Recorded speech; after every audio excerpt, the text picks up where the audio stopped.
Tak ahoj, vítajte na kanáli For Work and Fun a v dnešnom videu sa pozrieme na 40V model chvostovej píly Parkside zo série Performance. Takže poďme na to, vyskúšame a poriadne ju otestujeme.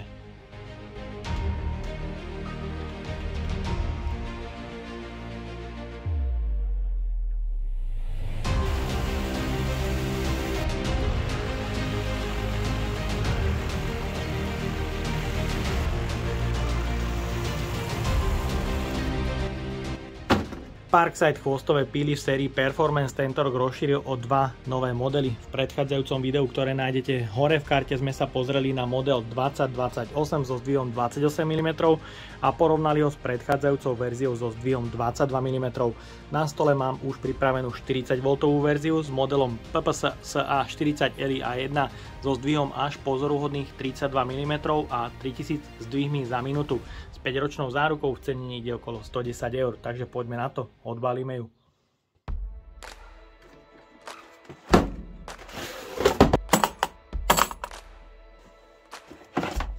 V balení nájdeme užívateľský manuál v mnohých jazykoch, plátok pre rezanie ocele,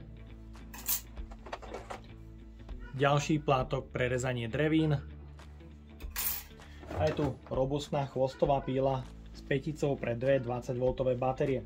V kufriku je dostatok priestoru pre uloženie s dvomi 8Ah batériami, ďalšími 4Ah batériami.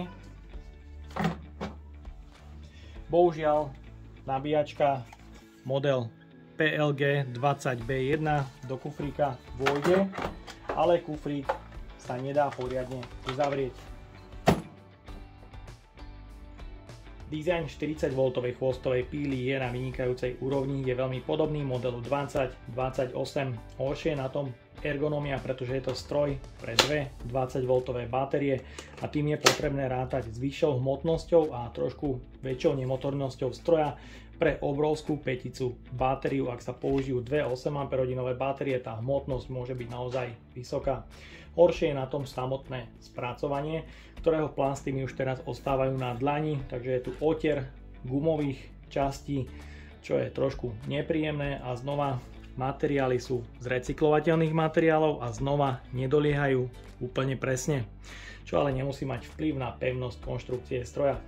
Je tu použitý výkonný brushless motor s maximálnym zdvihom 32 mm a maximum 3000 otáčok za minútu.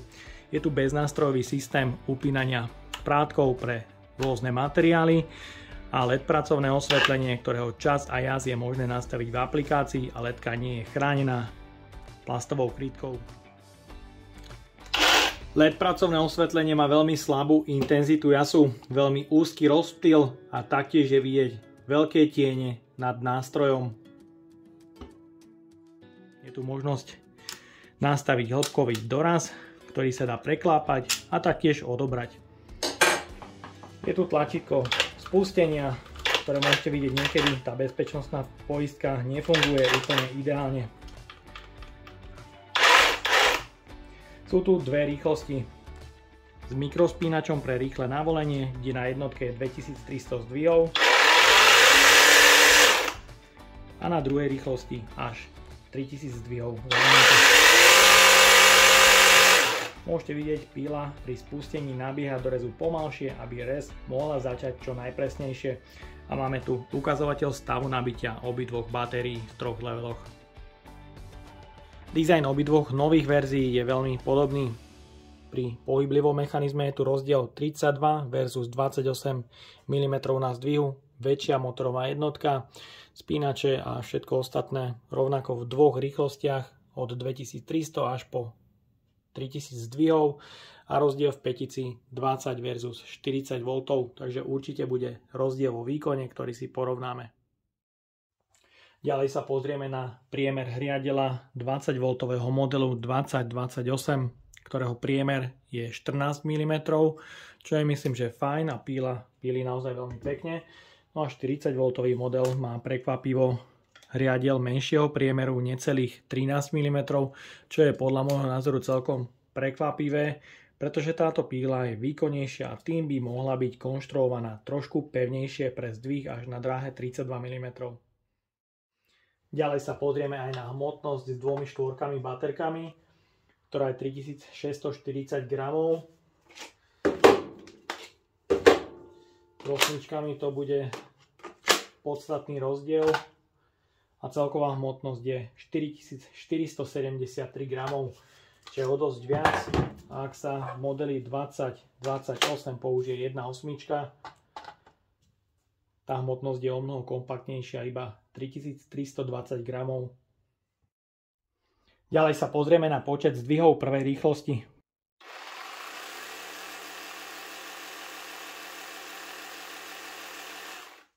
Že na jednotke sedí a na dvojke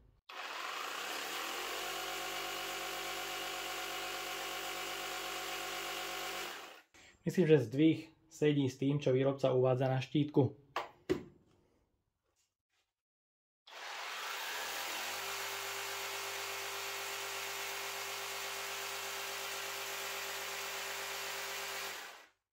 Hlučnosť na vzdialenosti 1 metra je do 100 decibelov. Malý benefit s 8 Ah batériami je možnosť uloženia týmto spôsobom. Bohužiaľ, uloženie týmto spôsobom už s použitým plátkom neplatí, pretože píla sa gravitačne preklopí.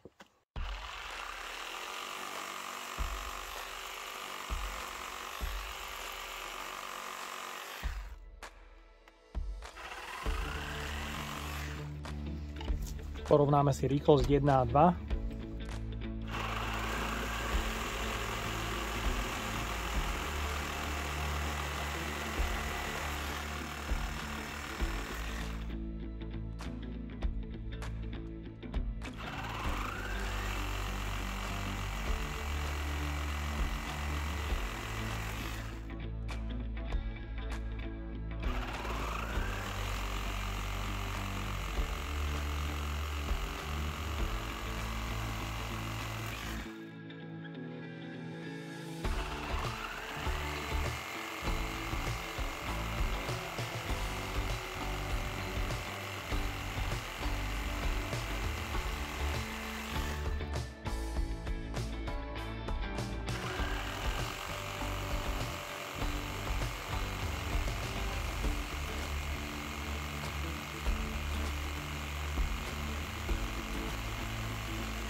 Ďalej sa pozrieme na rýchlosť rezu pri rôznych batériách.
Tak a máme tu záver recenzie 40V chvostovej píly, ktorá v sérii Performance dominuje rýchlosťou rezu. Je to najsilnejšia píla od Parksideu, ktorá samozrejme s vami dokáže poriadne zatriasť tie vibrácie, neskutočne prenáša na obsluhu a je potrebné stroj naozaj veľmi pevne držať v rukách. Takže na to bacha. Je to samozrejme náročné na prevádzku, je potrebné používať tie 8Ah, pretože aj tie dokážete behom 20-30 rezov do rôznych materiálov bez problémov vybiť. Musím ju ale pochváliť za veľmi pekný plynulý nábeh pri začatí rezania oceli. Nabieha do rezu veľmi pekne a nevychyluje plátok z osy a tým nepoškodzuje okolie materiálu, za to ju určite veľmi chválim a práve po tomto vzore by som chcel, aby bola spracovaná aj verzia 2028, pretože tá do rezu nabieha rýchlejšie a tým do rezu nevchádza absolútne ideálne. Takže to je tu určite veľmi dobre prepracované, naopak ale musím skritizovať trošku ten dizajn 40V modelu, ktorý je daňou za použitie dvoch batérií. No a taktiež tá hriadeľ 13 mm versus 20V model 14 mm. No ale z druhého hľadiska je to konečne prvá píla v sérii Performance, ktorá do seba nenaťahuje prach.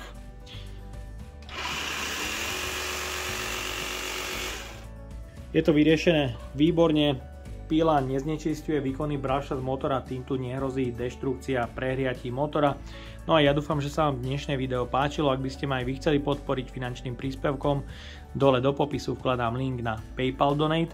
No a odo mňa je to na dnes všetko. A ak sa ti toto video páčilo, daj like, potvrď odber a zvonček, aby ti už neušlo ďalšie video.